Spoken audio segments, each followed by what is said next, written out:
Denis Compton played a little longer despite the loss of a kneecap. Well, how is it, Denis? Well, I'm very fit indeed at the moment, Mr. Brown, and I'm sure my knee's going to stand up very well to this. Sure.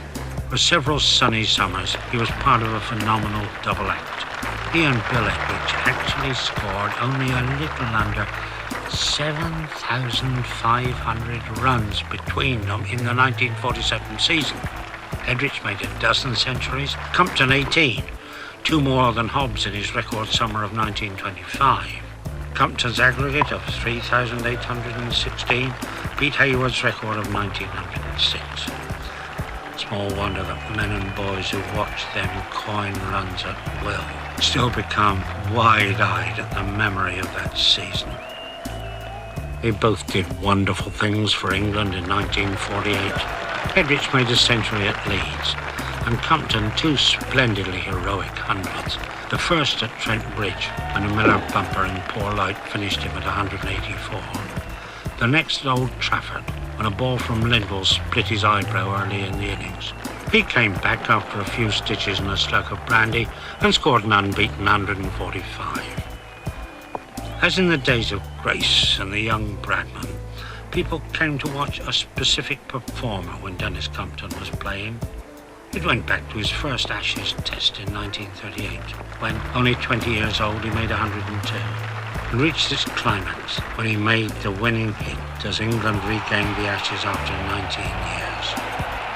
Like all popular champions, he was, his admirers felt, completely irreplaceable.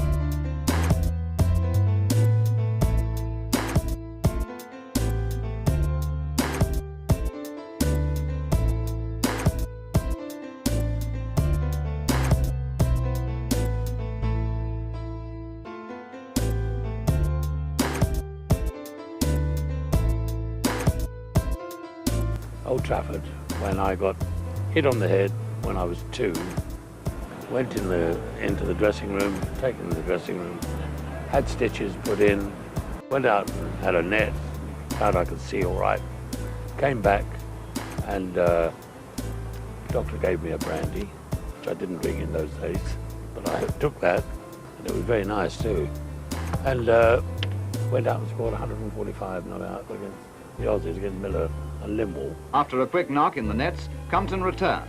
Once again, he was England's salvation. Shaky and ill as he must have been, he played like a master. Here's the stroke that brought him his 50. Then he went on to make his finest Test century. No wonder the crowd cheered.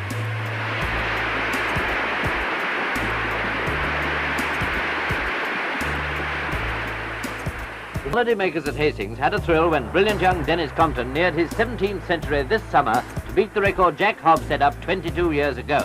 When he swept the ball from man round to the leg boundary, the great feat was achieved.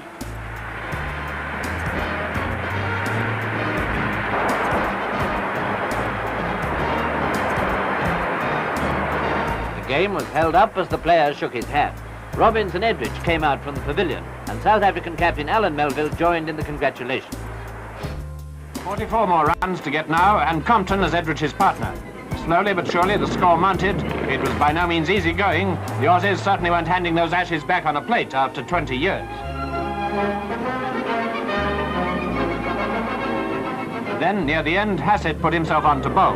Morris bowled from the other end, and here it comes. A 4 by Compton wins the match, the rubber, and the Ashes.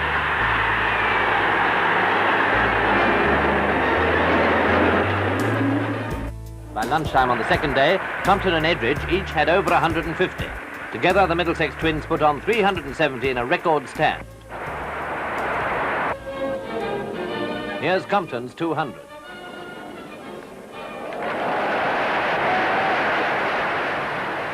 Denis Compton, a genius with a cricket bat, who has contributed generously to the pages of British sporting history, whether as a cricketer or a footballer. Blessed with good looks and an easy charm, good company to all who've met him, a man whose sporting prowess has enriched the lives of millions. A man of Arsenal, Middlesex and England, Denis Compton, a sporting legend.